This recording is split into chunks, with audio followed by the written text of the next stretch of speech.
with professional baseball. This guy played and coached at Linfield College. Then in 1989, he started teaching and coaching at McMinnville High School. He has coached off and on ever since '89. He has taught coaching and player clinics through the Parks and Rec Department here in town. He's been a mainstay in the sports world here at McMinnville. And then in 2005, let me see if I got this. In 2005, he was hired by the team that I have just grown up following, the San Francisco Giants. Oh, world champions, did you know? Yeah, 2010 and 2012. That's right. He was hired by the Giants, and he is the video coordinator for the Salem Kaiser Volcanoes, which is part of the Giants farm club. In fact, the Volcanoes down in Salem, they won the Northwest League in '06, '07, and '09. And that big ring that you see on the far right, that's the Super World Series ring for the Giants from 2010. The 2012 rings have not come out yet. This year, this guy is going to start his 9th season as the video coordinator this coming June. Would you please welcome to the platform Coach Joe Miglioretto. It's awesome. I know you do. I know, but it's awesome. Joe, thank you for coming back to see us. Don't have to be careful of that. Yeah, I'll cry like a baby. Squeeze that. We got to hear from you about Fellowship of Christian Athletes back in January. Today we get to hear about baseball. Giants have a good run these days. Yes, they have. World champions again. So tell us a little bit about the inside scoop on the organization. How do they treat people now that they've become world champions again? Well, 9 years ago, stepping into professional baseball, so much is unknown. What am I really getting into? And I've been really blessed that the Giants organization is a really classy organization. And to think of, here I am, just this little old guy, low on the totem pole, and they think enough of their people that even some guy like me can get one of these. Yeah. It's just an example of how well they do treat their people. Can I hold that ring for just a second? Yeah. Oh, man. It's heavy. I think I could put my whole hand in there. I'll put the phone right there. That's cool. Man, that's really cool. Well, I guess I thought it wouldn't come off. I was going to be stuck with it. Yeah, we go get some soap and water. Yeah. I probably shouldn't keep that. That is a World Series ring. That thing weighs half a pound. That's cool. Man. It's one of these, Very cool. Well, as a coach, you have done a lot at Mac High. You've coached all kinds of sports, football and baseball and girls basketball and different things there. Tell us, what's one of the biggest frustrations for the life of a coach?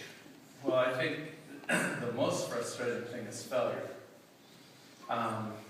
There's a lot of time and energy invested in what you're doing on the field and in the lives of the athletes that you want success to be the result.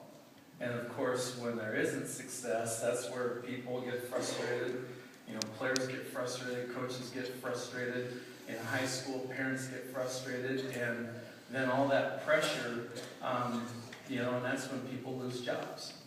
And unfortunately, our society places such an emphasis on winning that all the other stuff, that hard work and the relationships that you're building, and all the quality stuff that you do, doesn't really amount to stuff if you're not successful and if there's failure.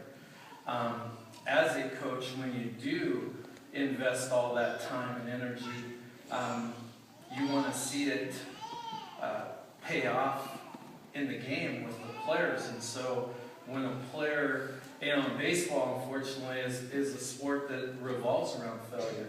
The best hitters in the game fail 7 out of 10 times when they're at the plate, and so you got to learn to handle failure. But when you want a player to get a base hit, when it's runners on second and third, less than 2 outs, you want that run driven in, and that hitter fails at the plate. they're going to come back to the dugout frustrated. You're frustrated in the coaching box, and just that whole idea of failure can really get to a person and be frustrated.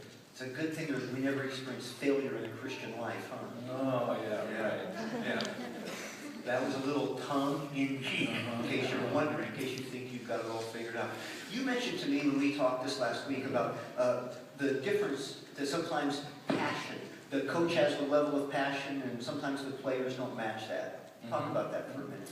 Well, it's just, for me personally, baseball kind of runs through my blood. My life, so much of my life is geared to the sport of baseball.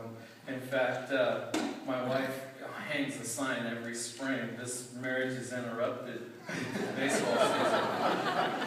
But, that for me personally, that's where, God and baseball, there's a little tug of war.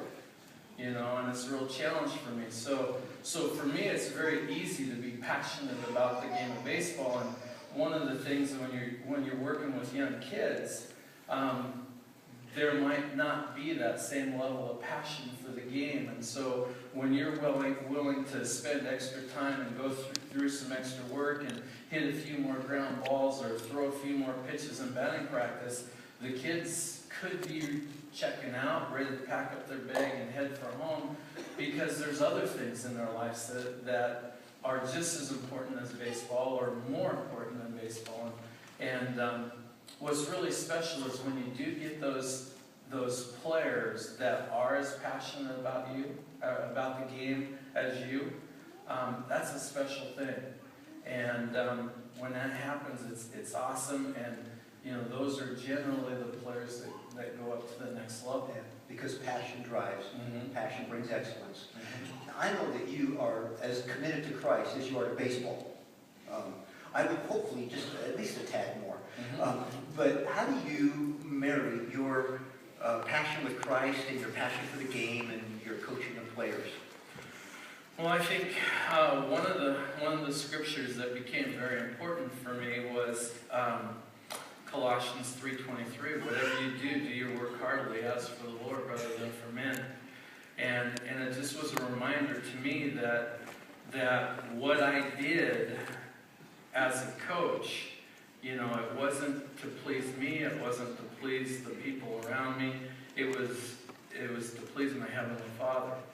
And it's for me, it's been a struggle. And just putting God number one and having Him, everything revolve around Him. And I guess the thing that I have to remember is just how blessed I am. To be a part of the Giants organization, it was nothing that I did. We don't have the time to talk about the story of how I did get into that organization, but as I look back, it had to be a God thing. And the people that I work with, I worked with and worked for some tremendous people. You have, and you are a tremendous guy. We're blessed to have you. This whole city is blessed to have you investing in our young people. You and I know this, the rest of the crowd doesn't yet, but even the names on the candle screen today, the last guy, Lucas, he was led to Christ by Joe in our youth ministry just here a week or two ago. You are Tuesday, you are helping young people find success in sports, do well in their academics, and find Christ in their life. And I just think that we ought to just thank Joe as he goes back to his seat.